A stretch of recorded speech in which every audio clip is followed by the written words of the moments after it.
اعوذ باللہ من الشیطان الرجیم بسم اللہ الرحمن الرحیم ان الحمد للہ تعالی نحمده ونستعین به نستغفرہ ونعوذ باللہ من شرور انفسنا ومن سیئات اعمالنا من یهده اللہ فلا مضل له ومن یضلل فلا ہادی له واشهد ان لا الہ الا اللہ وحدہ لا شریک له واشهد ان محمدا عبدہ ورسولہ صلی اللہ علیہ وسلم۔ تمام تعریفیں اللہ کے لیے ہے، ہم اس کی تعریف کرتے ہیں اور اس سے مدد اور معافی طلب کرتے ہیں۔ ہم پناہ مانگتے ہیں اللہ عز و جل کی خود کی برائیوں سے اور تمام برے کاموں سے۔ جسے بھی اللہ کی ہدایت ملے اسے کوئی گمراہ نہیں کر سکتا، اور جسے اللہ نے گمراہ کیا اسے کوئی ہدایت نہیں دے سکتا۔ ہم گواہی دیتے ہیں کہ عبادت کا حقدار صرف اللہ ہے اور کوئی اس کا شریک نہیں، اور گواہی دیتے ہیں کہ محمد صلی اللہ علیہ وسلم اللہ تعالیٰ کے بندے اور رسول ہے، اور اللہ اپنی سلامتی بھیجے اپنے آخری نبی پر، ان کے اہل و عیال پر اور ان کے صحابہ پر۔ السلام علیکم ورحمۃ اللہ وبرکاتہ۔ دعویٰ یعنی اسلام کی دعوت دینا، دین کی طرف لوگوں کو بلانا۔ بیسیکلی کیا مطلب ہے اس کا؟ ایکچولی دعویٰ اور اصلاح میں فرق ہے۔ دعویٰ کیا چیز ہے؟ لوگوں کو اسلام کی طرف بلانا از دعویٰ۔ اور جو ہم نارملی اس کی قرآن کی کلاسز لیتے ہیں یا مسلمز کو دین کے بارے میں بتاتے ہیں، دیٹ از ناٹ دعویٰ، دیٹ از اصلاح۔ یعنی کوئی آلریڈی دین میں ہے لیکن دین میں کریکٹ ایکشنز نہیں معلوم ہے یا اللہ تعالیٰ کے احکامات نہیں معلوم ہے، تو مسلمز کو اگر ہم یا پھر مسلمانوں کو اگر ہم کوئی چیز بتاتے ہیں اسلام کے بارے میں اور دین کے بارے میں، دیٹ از اصلاح، دیٹ از ناٹ دعویٰ۔ دعویٰ از لوگوں کو اسلام کی طرف بلانا، یعنی جو کوئی مسلمان نہیں ہے اس کو جو ہے اسلام کی طرف بلانا۔ اب اسلام کی طرف بلانا یعنی کیا مطلب ہے؟ اسلام کی طرف بلانا یعنی جو انسان اسلام میں داخل ہو جاتا ہے وہ کیا کرتا ہے؟ پوری طرح سے اپنے آپ کو اللہ کے سپرد کر دیتا ہے، اللہ تعالیٰ کو سبمٹ کر دیتا ہے۔ تو یہاں پر ہم دعویٰ جب دیتے ہیں تو ایک انسان کو ہم بلاتے ہیں کہ وہ اللہ تعالیٰ کو اپنے آپ کو سپرد کر دے، سبمٹ کر دے۔ پھر اللہ تعالیٰ کو سپرد اور سبمٹ کرنے کے ساتھ ساتھ ایک اللہ تعالیٰ کی عبادت کرے، اللہ تعالیٰ کے ساتھ کسی اور کی عبادت نہ کرے۔ پھر اللہ تعالیٰ کے احکامات پر سبمٹ ہونا، یہ جو ہے کیا ہے؟ دعویٰ ہے۔ یعنی لوگوں کو اللہ تعالیٰ اپنے آپ کو اللہ کو سبمٹ کرنے کے لیے انوائٹ کرنا، اور وہ جو مسلمان نہیں ہے، جو دین پر نہیں ہے۔ اور پھر نیکی کی طرف لوگوں کو بلانا۔ نیکی کیا ہے؟ نیکی وہ ہے جو قرآن اور سنت سے ثابت ہے، جو قرآن اور سنت میں جس کا حکم ہے۔ برائی کیا ہے؟ برائی جو قرآن اور سنت نے جس کو برا کہا ہے اس سے روکنا۔ اس سے اس لیے نہیں روکنا کہ وہ بری چیز ہے، لیکن اس سے اس لیے روکنا کیونکہ اللہ تعالیٰ نے حکم اس چیز کا دیا ہے۔ جیسے سورہ آل عمران آیت نمبر 104 میں اللہ تعالیٰ فرماتے ہیں اعوذ باللہ من الشیطان الرجیم وَلْتَكُن مِّنكُمْ أُمَّةٌ يَدْعُونَ إِلَى الْخَيْرِ وَيَأْمُرُونَ بِالْمَعْرُوفِ وَيَنْهَوْنَ عَنِ الْمُنكَرِ۔ اللہ تعالیٰ کہہ رہے ہیں اس میں کہ تم میں سے ایک جماعت ہونی چاہیے جو بلاتی ہے لوگوں کو خیر کی طرف اور حکم دیتی ہے بھلائی کا اور روکتی ہے برائی سے۔ اور اللہ تعالیٰ آگے بتاتے ہیں وَأُولَئِكَ هُمُ الْمُفْلِحُونَ، اور یہی لوگ وہ کامیاب ہے۔ تو اس آیت سے ہمیں کیا پتہ چلتا ہے؟ اس آیت سے کیا پتہ چلتا ہے؟ اس آیت سے ہمیں پتہ چلتا ہے کہ اگر ہمیں کامیابی چاہیے، کیونکہ ہم میں سے ہر کوئی کامیاب ہونا چاہتا ہے اور اس چیز کی جد و جہد میں لگا ہوا ہے کہ کسی طرح ہم کامیابی حاصل کریں. لیکن یہ میری بات نہیں ہے، یہ اللہ تعالیٰ کی بات ہے، یہ قرآن کی آیت ہے. اللہ تعالیٰ اس آیت میں سورہ آل عمران کی 104 آیت ہے، اس میں اللہ تعالیٰ فرماتے ہیں کہ اگر تمہیں کامیابی چاہیے یا پھر کامیاب لوگ وہ ہے جو لوگوں کو خیر کی طرف، بھلائی کی طرف، نیکی کی طرف بلاتے ہیں اور برائی سے روکتے ہیں. And tell me one thing کہ قرآن سے بہتر کیا کوئی خیر ہے؟ دین سے بہتر کوئی خیر ہے؟ اسلام سے بہتر کوئی خیر ہے؟ تو اس طرف اگر ہم بلائیں گے تو پھر کامیاب ہوں گے. اور دعویٰ کا اتنا ٹریمنڈس اجر ہے، اتنا ثواب ہے کہ it's out of our imagination also, ہمارے امیجنیشن سے بھی بہت زیادہ ہے جو دعویٰ کا اجر اور ثواب ہے. اب آپ دیکھیے صحیح مسلم کی ایک حدیث ہے، ابو ہریرہ رضی اللہ تعالیٰ عنہ سے روایت ہے.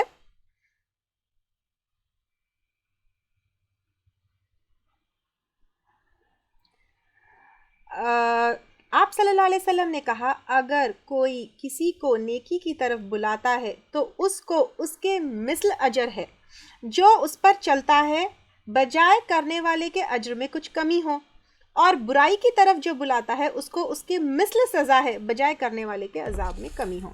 یعنی اس سے ہمیں کیا پتہ چلتا ہے؟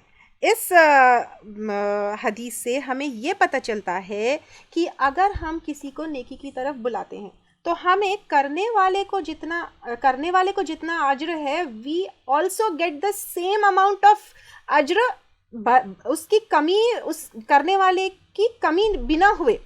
یعنی اب آپ سوچیے اگر ہم کسی کو نماز کی طرف بلاتے تو اگر وہ نماز پڑھتا ہے تو پھر ہمیں بھی نماز کا اجر، اس کو جتنا نماز پڑھنے کا اجر ہے ہمیں بھی جو ہے اتنا نماز پڑھنے کا اجر ہے انشاءاللہ تعالیٰ، وداؤٹ پڑھنے والے کے اجر میں کوئی کمی ہوئے. اسی طرح اگر ہم کسی کو روزے کے لیے بلاتے ہیں، صدقے کے لیے بلاتے ہیں، قرآن کی تعلیم کے لیے بلاتے ہیں، یا اس سیشن کی طرف بھی آپ اگر کسی کو بلاتے ہیں تو زیادہ سے زیادہ لوگوں کو انوائٹ کریے، تاکہ اگر اس سیشن کو سننے کے بعد کوئی نیکی کی طرف آئے. اور بیسیکلی کیونکہ ہم غیر مسلمان کو اسلام کی دعوت کیسے دینا ہے یہ سیکھ رہے ہیں، اگر اس سیشن کے بعد کوئی غیر مسلمان کو دعوت دیتا ہے اور وہ اسلام لے کر آتا ہے تو آپ صرف اس کو ایک چھوٹا سا انویٹیشن ایک کلک پر بھیجے تھے، تو انشاءاللہ تعالی کہ اگر کوئی غیر مسلمان اسلام لے کر آتا ہے تو اس کا اجر بلانے والے کے ساتھ ساتھ آپ کو بھی ہوگا.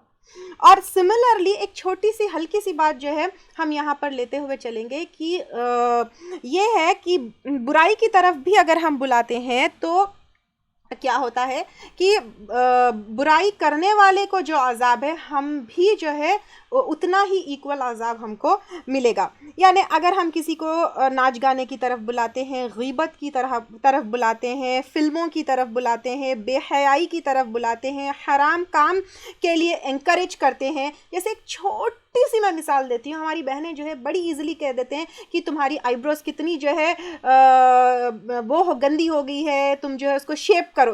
ہم صرف اتنی چھوٹی سی انویٹیشن بھی دیتے ہیں اس کو برائی کی طرف، تو ہمیں بھی اس کے گناہ، اس کو جتنا گناہ ہوگا ہم کو بھی اتنا ہی گناہ ہوگا. یا لڑائی کے لیے انکریج کرتے ہیں کوئی بھی چیز تو ہمیں بھی اتنا عذاب ہوگا، اس کے عذاب میں کوئی کمی ہوئے بنا.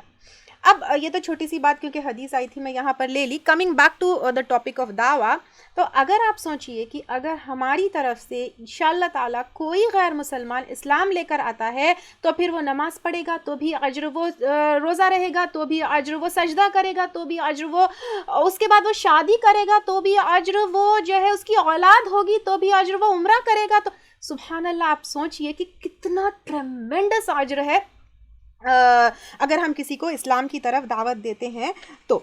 اب آپ سوچئے کہ سبحان اللہ کتنا وہ، اگر وہ زکوٰۃ دے گا تو بھی اجر، اور اس کا جو اجر ہے ہم امیجن بھی نہیں کر سکتے ہیں کہ کتنا اس میں اجر ہے. تو اس کی ہمیں کوشش کرنا چاہیے.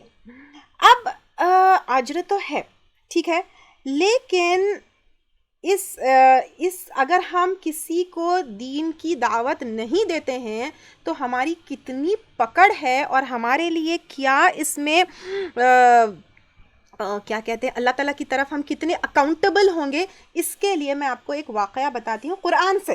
میں اپنے سے نہیں بتا رہی ہوں یا آس پاس کے اس میں نہیں بتا رہی ہوں، قرآن سے میں ایک واقعہ بتاتی ہوں اصحاب سبت کا.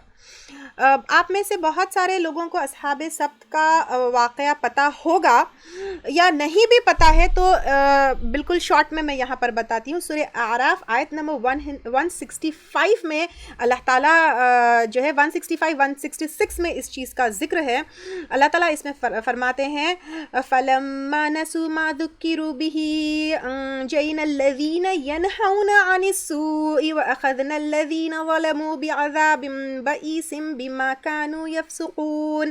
اللہ تعالیٰ اس میں فرماتے ہیں تو جب بھول گئے وہ لوگ جو ان کو سمجھایا جاتا تھا تو ہم نے بچا لیا جو اس سے روکتے تھے. یعنی اصحاب سبت کا کیا واقعہ ہے اس آیت میں اللہ تعالیٰ جس کا ذکر کیا میں بتاتی ہوں کہ یہ بنی اسرائیل میں سے ایک قوم تھی جو کیا کرتی تھی، سبت یعنی سیٹرڈے کے دن اللہ تعالیٰ ان کو حکم دیے تھے کہ کوئی کام نہیں کرنا ہے اور ایکسکلوزیولی اس دن صرف اللہ تعالیٰ کی عبادت کرنا ہے. تو وہ لوگ کیا کرتے تھے، ہیلا سازی کرتے تھے، اور سیٹرڈے کے دن ان کا کام یہ تھا، وہ سمندر کے کنارے رہتے تھے تو وہ لوگ کا پیشہ مچھلی پکڑنا تھا. تو وہ لوگ کیا کرتے تھے کہ فرائیڈے کے دن جال بچھا دیتے تھے تاکہ سیٹرڈے کے دن وہ خود کام نہیں کرتے تھے، لیکن سیٹرڈے کے دن جال میں جو ہے مچھلیاں اٹک جاتی تھی اور پھنس جاتی تھی، تو پھر سنڈے کے دن جا کر وہ نکال لیتے تھے. جب کہ یہ غلط کام کرتے تھے، اللہ تعالیٰ نے ان کو منع کیا تھا اس کے لیے. تو اب ہوا یہ کہ اس آیت میں اللہ تعالیٰ فرماتے ہیں جب وہ بھول گئے جو اللہ تعالیٰ نے ان کو بتایا تو ہم نے ان کو بچایا جو روکتے تھے برائی سے. تو اس قوم میں یہ ہوا 3 گروپ آف پیپل بن گئے.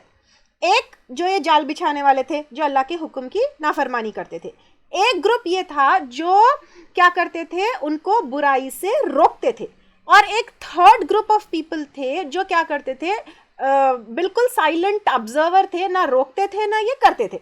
تو اللہ تعالیٰ کیا کیے، جو ان کو گناہ سے روکے اور برائی سے روکے، اللہ تعالیٰ کی نافرمانی سے روکے، ان کو اللہ تعالیٰ بچا لیے. لیکن کون ہلاک ہو گئے؟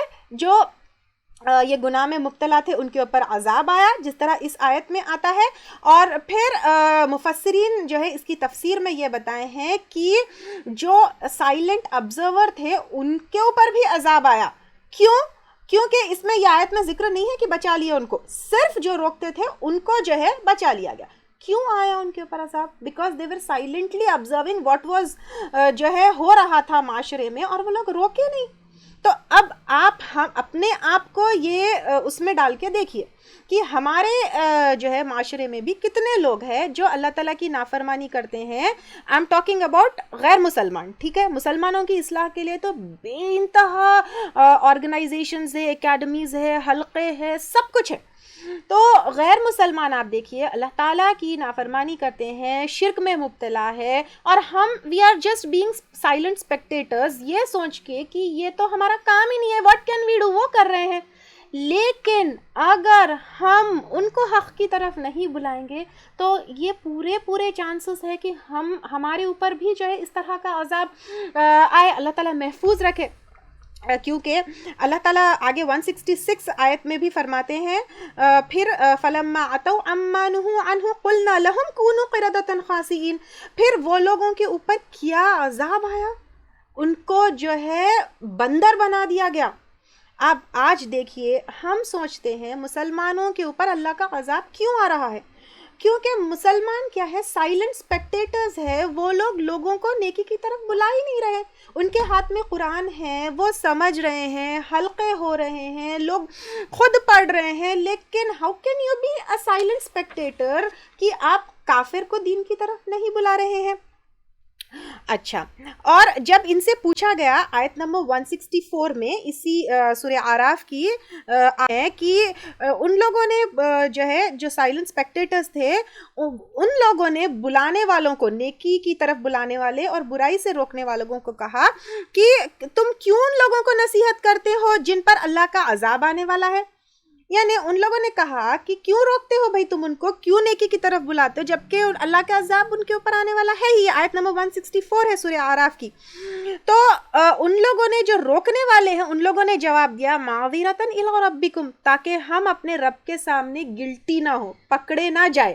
یہ آیت نمبر 164 میں سے کیا پتہ چلتا ہے کہ جو اللہ کی پکڑ میں آئے وہ لوگ کہہ رہے ہیں کہ کیا فائدہ ہے بلا کے. یعنی کیا ہم بھی کافروں کے بارے میں یہ نہیں سوچتے کہ اللہ کا تو عذاب آنے والے, پکڑ میں آنے والے, کیا ہونے والا ہے, ہم ان سے اگر کچھ کہیں گے, کیا ہمارا جو ہے سوچنے کا نظریہ ایسا نہیں ہوتا؟ تو یہاں پہ ہمارے لیے قرآن کے اس واقعے میں بہت بڑا جو ہے سبق ہے, بہت بڑا لیسن ہے کہ دس از آر ڈیوٹی کہ ہم غیر مسلمانوں کو بھی دین کی طرف بلائیں. نمبر 1 تاکہ یہ عذاب سے ہم بچیں, نمبر 2 تاکہ اللہ تعالیٰ کے سامنے ہم گلٹی نہ رہے, کوئی عذر نہ رہے, کوئی پکڑ نہ رہے. پھر ترمذی کی ایک اور حدیث میں آپ کو بتاتی ہوں. آپ صلی اللہ علیہ وسلم نے کہا, اللہ, میں بہت دھیرے سے ریڈ کرتی ہوں اینڈ سنیے آپ لوگ, اللہ کی قسم جس کے ہاتھ میں میری جان ہے, آپ صلی اللہ علیہ وسلم کہہ رہے ہیں اللہ کی قسم جس کے ہاتھ میں میری جان ہے, لوگوں کو برائی سے روکو اور نیکی کی طرف بلاؤ, ورنہ بے شک اللہ تعالیٰ تمہارے اوپر عذاب بھیجے گے اور تم دعائیں کرو گے اور تمہاری دعائیں قبول نہیں ہوگی. یہ حدیث ہے, یہ میں نہیں بتا رہی ہوں. کیا بتایا گیا؟ اگر تم لوگوں کو برائی سے نہیں روکو گے اور نیکی کی طرف نہیں بلاؤ گے تو اللہ کا عذاب تمہارے اوپر آئے گا. آج ہماری قوم پہ دیکھیے ہر طرف عذاب ہے. کیوں؟ کیونکہ we are just concerned about our lives, کہ ہاں میرے بچے اچھا, میرا گھر اچھا, میں یہ کر لوں. Are we really concerned about the people? سب سے پہلے تو اپنا خود کا بھلا کرنا ہے. مسلمان قوم خود جو ہے اتنی گمراہ ہے یا اتنا وہ ہے, تو پہلے اپنی اصلاح کرنا ہے اور اس کے بعد جو ہے لوگوں کو بھی بلانا ہے نیکی کی طرف اور برائی سے روکنا ہے. اگر آپ دیکھیں مسلمان ہر طرف مارے جا رہے ہیں, پیٹے جا رہے ہیں, مائنورٹی ہے, کہیں جو ہے حالت کیا ہے, فنانشیل کنڈیشنز دیکھیے, پولیٹیکل کنڈیشنز دیکھیے. کیوں؟ کیونکہ اللہ تعالیٰ پہلے ہی وارن کیے کہ تم نیکی کی طرف نہیں بلاؤ گے اور برائی سے نہیں روکو گے تو اللہ تعالیٰ کا عذاب آئے گا.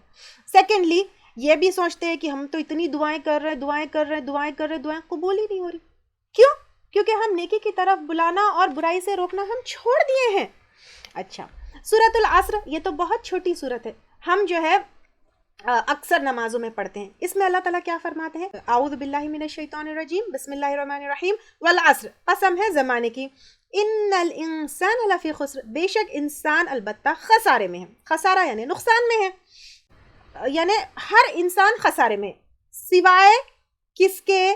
آگے اللہ تعالیٰ فرماتے ہیں الا الذین آمنوا, سوائے ان لوگوں کے جو ایمان لائے. چلو الحمدللہ ہم تو ایمان لے کر آ گئے. سیکنڈ وعملوا الصالحات, اور جنہوں نے عمل کیے اچھے. چلو اس کی بھی ٹوٹی پھوٹی کوئی نہ کوئی ہم کوشش کر لیتے ہیں. پھر آگے وتواصوا بالحق وتواصوا بالصبر, اور جو ہے اللہ تعالیٰ کہتے ہیں صرف ایمان اور عمل سے اسٹوری ڈزنٹ اینڈ ہیئر. وہ جو ہے خسارے سے اور نقصان سے بچ جائے گا جو حق کی طرف بلائے گا. اور اللہ تعالیٰ اسلام اور قرآن سے بڑا حق کیا ہے؟ کچھ بھی اس سے بڑا حق نہیں ہے. تو جو ہے حق کی طرف بلائے گا وہی جو ہے خسارے سے بچ جائے گا. وتواصوا بالصبر آگے اس لیے بتایا گیا ہے کیونکہ اس کام کے لیے بہت بہت بہت بہت صبر کی ضرورت ہے. دعویٰ کے بہت سارے طریقے ہوتے ہیں, ٹھیک ہے. ایک تو جو ہے یوزولی جو آپ لوگوں نے دیکھا ہوگا غیر مسلمانوں کے ساتھ سوال جواب ہوتا ہے, تو غیر مسلمان جو ہے سوال کرتے ہیں کہ برقع کیوں پہننا ہے, تو وی ایکسپلین دیم کہ برقع پہننے سے we are protected and it is, وہ لالی پاپ والا بھی اگزامپل آپ نے سنا ہوگا بہت بار کہ لالی پاپ اگر کورڈ ہو تو پھر اس پہ مکھیاں نہیں بیٹھتے, لیکن ان کورڈ ہو تو پھر اس پہ مکھیاں بیٹھتے ہیں. پھر پالیگمی کے بارے میں وہ سوال کرتے ہیں, تو اٹس بینگ ایکسپلین کہ ہاں فیمیل پاپولیشن زیادہ ہے دنیا میں, males are expose to wars and accidents, تو اس لیے جو ہے پالیگمی ضروری ہے. پھر الکوہل کے بارے میں پوچھا جاتا ہے, تو بیماریوں کے بارے میں کہ لیور جو ہے ڈیمیج ہو جاتا ہے ایٹسیٹرا, جو ہے اس طرح ایکسپلین کیا جاتا ہے. کبھی داڑھی کے بارے میں. تو یہ ایک طریقہ ہے دعوے کا. اب آئی ایم ناٹ سیئنگ کہ اٹس رانگ, یا آئی ایم ناٹ سیئنگ کہ, لیکن دس از ایکچولی ڈیفینڈنگ اسلام. ٹھیک ہے. And that is very difficult. And ہم لوگ جو دعوے کا طریقہ لیں گے وہ تھوڑا سا الگ لیں گے. کیا لیں گے؟ یعنی firstly I ask you one question. ٹھیک ہے، آپ لوگ نماز کیوں پڑھتے ہیں؟ اللہ تعالیٰ کا حکم ہے. ایگزیکٹلی. اگر میں آپ سے پوچھوں ہم نماز کیوں پڑھتے ہیں، ول یو آنسر کہ نماز ایک فزیکل ایکسرسائز ہے، صبح صبح اٹھ کے جم کیوں جاؤں میں، نماز جو ہے پڑھ لینا اس سے بہتر ہے. از دس the answer? Is this the answer? رضا کے لیے ہم نماز پڑھتے ہیں. ایگزیکٹلی. تو اب آپ دیکھیے کہ اگر ہم کتنا بھی نان مسلمس کو فائدے بتائے، یعنی پالیگمی کے بھی ریزنز بتائے، داڑھی کے ریزنز بتائے، پردے کے ریزنز بتائے، نماز کے ریزنز بتائے، یا پانی جو ہے میں رائٹ ہینڈ سے پیتی ہوں اس کے جو ہے فائدے بتائے، تو کیا جو ہے غیر مسلمان اس چیز کو ایکسیپٹ کر کے عمل کرنا شروع کر دے گا؟ نہیں کرے گا. تو اب یہ ہے کہ بیسیکلی ہم کو ایکسپلینیشن دینا نہیں ہے یا اسلام کو ڈیفینڈ کرنا نہیں ہے. بیسیکلی اب جیسے میں ابھی جو ہے سوال کی کس کا؟ نماز کا. تو نماز کا آپ لوگوں نے کہا ہم اس لیے پڑھتے ہیں کہ اللہ تعالیٰ کا حکم ہے، ہم اس لیے نہیں پڑھتے کہ اس سے کوئی فزیکل ہمارے لیے فائدہ ہے یا واٹ ایور. سملرلی روزہ ہم کیوں رہتے ہیں؟ کیا ہم ڈائٹ کے لیے یا ڈیٹاکسیفیکیشن کے لیے روزہ رہتے ہیں؟ نہیں، ہم اللہ تعالیٰ کی رضا کے لیے روزہ رہتے ہیں. Similarly if we want someone to accept Islam, اس کے لیے ہمیں کیا کرنا ہے؟ ان کا کنیکشن اللہ تعالیٰ سے جوڑنا ہے. تو اللہ تعالیٰ سے وہ کنیکشن جوڑنے کے لیے پہلے ان کو یقین دلانا ہے. کیا یقین دلانا ہے؟ کہ اللہ تعالیٰ ان کا رب ہے. رب ان دا سینس یہاں پہ ان کا کریٹر بھی ہے، سسٹینر بھی ہے، اور ایک اللہ تعالیٰ ان کا کریٹر اور سسٹینر ہے. جب یہ یقین ہو جائے گا انسان کو، آٹومیٹیکلی ہی ول سبمٹ ہمسیلف اور ہر سیلف ٹو اللہ سبحانہ تعالیٰ. سمجھ میں آئی بات؟ سیکنڈلی یہ یقین دلانا ہے کہ محمد صلی اللہ علیہ وسلم اللہ تعالیٰ کے بھیجے ہوئے رسول ہے، تاکہ ان کی سنتوں کو فالو کرو، نہ کہ اس کے بینیفٹ سے. یعنی رائٹ ہینڈ سے پینے سے یہ سنت ہے، داڑھی پینے سے یہ رائٹ ہینڈ سے کھانے اور پینے سے یہ بینیفٹس ہے، یا سنت کے طریقے سے ہم یہ کریں گے تو یہ بینیفٹس ہے، یا سرکمسیشن کے یہ بینیفٹس ہے. نو، we are doing this only because we have submitted ourselves to Allah subhanahu wa ta'ala. یہ اللہ تعالیٰ کو یہ جو ہے سامنے والے کو ہم جب یقین دلائیں گے تب جو ہے he will submit himself اور she will submit herself to اللہ سبحانہ تعالیٰ. پھر تیسرا، قرآن اللہ تعالیٰ کی نازل کردہ کتاب ہے. یہ یقین ہونا، قرآن ایسا نہیں کہ قرآن جو ہے مسلمانوں کی کتاب ہے. یہ یقین دلانا ہے کہ قرآن اللہ تعالیٰ کی، وہ اللہ تعالیٰ جو رب ہے، ہمارا کریٹر سسٹینر ہے، اس کی بھیجی ہوئی کتاب ہے. اور چوتھا، آخرت پہ یقین آنا کہ آخرت کا آنا حق ہے، and we will be accountable to اللہ سبحانہ تعالیٰ. اور جو بھی عمل کرنا ہے وہ آخرت اورینٹڈ کرنا ہے، اور اس کے لیے ہمیں جو ہے یہ دنیا میں محنت کرنا ہے. یہ چار چیزوں کے اوپر یقین اگر آ گیا انسان کو، then he will submit himself to Allah subhanahu wa ta'ala, then he will follow Quran and Sunnah, and then his actions will be آخرت oriented، یا آخرت کو جو ہے ذہن میں رکھتے ہوئے ہر کام ہر عمل کرے گا اور اللہ تعالیٰ کو سبمٹ کرے گا. انشاءاللہ تعالیٰ یہ دھیرے دھیرے ہم جو ہے کیسے یقین دلانا ہے اللہ کا ایک رب ہونے کا، محمد صلی اللہ علیہ وسلم کے جو ہے اللہ کا رسول اور قرآن، یہ آگے کے سیشنز میں ہم لوگ انشاءاللہ تعالیٰ لیں گے ایوری تھرسڈے. اور I don't know how many days this course will go on. انشاءاللہ ریکارڈنگس جو ہے فیس بک پر بھی ہوگی، اور I will try to make it available on YouTube and website also. This will be a certification course. لیکن ابھی اس کے بارے میں فکر مت کریے، چھوٹے چھوٹے سے سیشنز ہیں. Later on I will tell you about this انشاءاللہ تعالیٰ. بس دعا کریے کہ اس سیشنز کے ذریعے ہم لوگوں کے سامنے دین کو پیش کر سکے، اور اللہ کے عذاب سے نہ کہ صرف اپنے آپ کو بلکہ اپنی قوم کو بچائیں. اور پھر جو ہے جو ساری چیزیں ہیں کہ اللہ تعالیٰ ہم کو اس عذاب سے بھی بچائے، ہماری دعاؤں کو قبول کرے، اور ہم اللہ تعالیٰ کے سامنے کھڑے ہونے کے، ہمارے اعمال تو ایسے نہیں ہیں کہ ہم اللہ کے سامنے کھڑے ہو سکے، تو اللہ تعالیٰ کے سامنے ایٹ لیسٹ جو ہے گلٹی نہ ہو، ہم اس پوزیشن میں ہم ہو اس کے ذریعے. آمین. وآخر دعوانا ان الحمدللہ رب العالمین.